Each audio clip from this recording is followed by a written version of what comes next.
Bonjour à tous, c'est le cycliste charentais. Aujourd'hui on se retrouve pour une toute nouvelle vidéo, car aujourd'hui j'ai pensé à vous faire une vidéo pour vous expliquer, si vous voulez vous mettre au vélo, quel matériel il vous faut. Je vais faire une petite aparté, je vous demande d'aller en vitesse voir la chaîne qui se trouve en description, et nous on commence, c'est parti.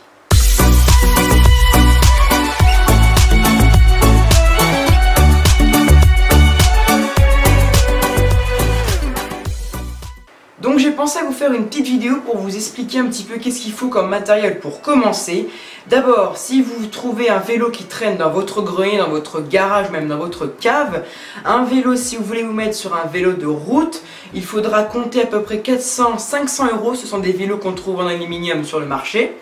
Mais en revanche, si vous voulez monter sur un vélo plus haut de gamme, un vélo carbone, il faudra compter 1000, 1500, 2000 €. Et en revanche, si vous avez 10 000 €, 12 000 € à mettre dans un vélo, mais je ne vous conseille pas en tant que débutant de mettre jusqu'à 10 000 € dans un vélo. Un vélo à 400 € Décathlon fera l'affaire.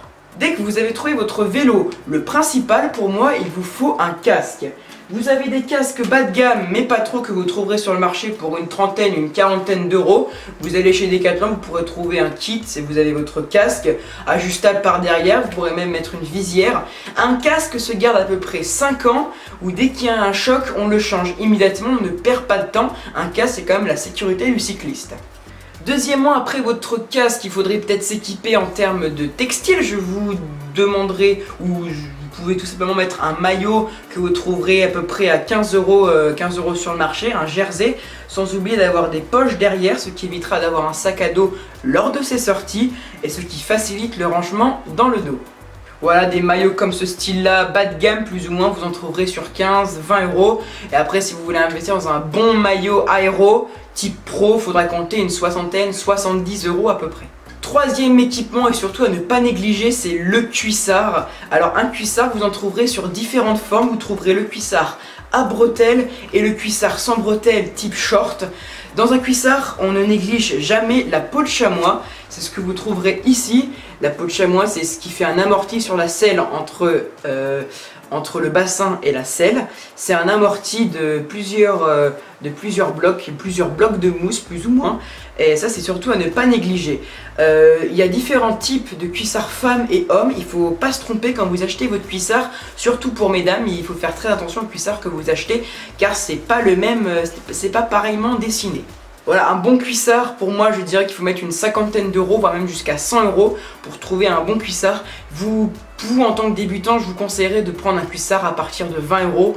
Après, si vous voulez un cuissard à bretelles, il faudra compter 40 € par exemple chez Decathlon, mais vous trouverez aussi un cuissard sans bretelles pour la modique somme de 20 €.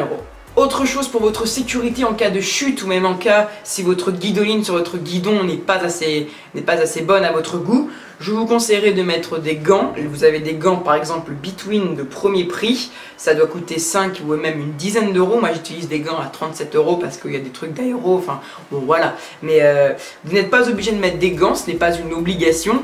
Mais bon, en tant que débutant, on n'a pas trop la maniabilité de son vélo, donc je vous conseille de mettre des gants au cas où il y aurait des chutes. Vous avez des gants, des mitaines à peu près à 15-20 € et vous prendrez des gants longs à partir du moment où vous aurez froid aux mains. Beaucoup de questions se posent au niveau d'un débutant. Est-ce qu'il doit mettre des cale-pieds, des pédales automatiques sur son vélo? Généralement, quand vous achetez un vélo neuf, votre vélo sera équipé de ce style de pédale qu'il est tout simplement facile de dévisser avec une pince. Alors moi, quand j'étais débutant, j'ai commencé avec ce style de pédale et honnêtement je ne trouvais aucune utilité à mettre des cale-pieds directement pour la première année. Pour une première année, habituez-vous quand même à des pédales non automatiques, parce que se trouver sur des pédales automatiques, je vais vous dire, on est directement attaché à son vélo. Donc en cas de chute, on tombe avec le vélo et on n'a pas le réflexe de vite décrocher sa chaussure lorsqu'on tombe de vélo. Parce qu'une pédale automatique, le truc c'est qu'il faut clipser sa chaussure et pour l'enlever il faut la déclipser et ça met généralement plus de temps quand on n'est pas habitué.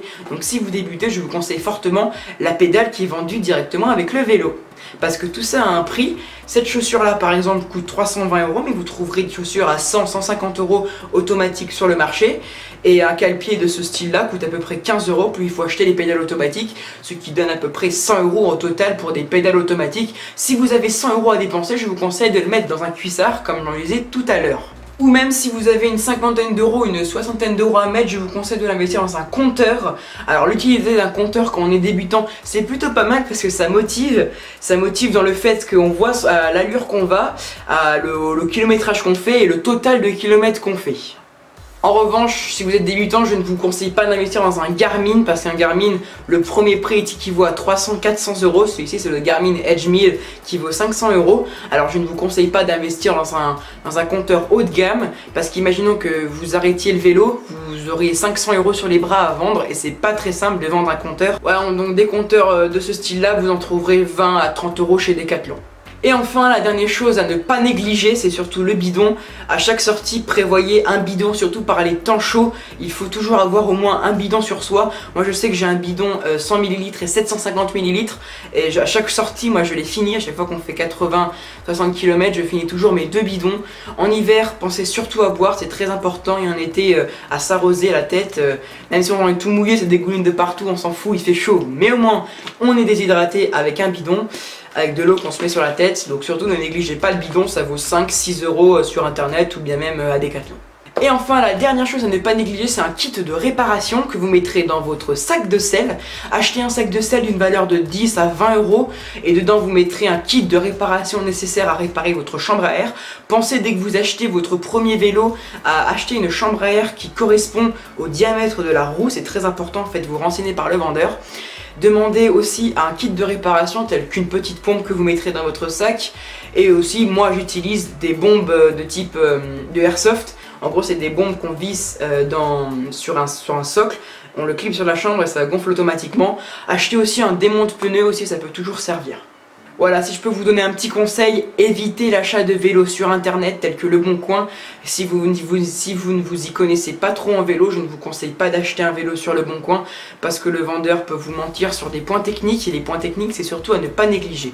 Pensez aussi à bien choisir la taille de votre vélo, demandez des renseignements à un vendeur ou quelqu'un qui s'y connaît dans le domaine du cyclisme.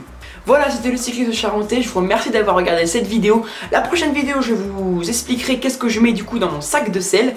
Et moi, quant à moi, je vous souhaite bonne route, c'était le cyclisme charentais, au revoir.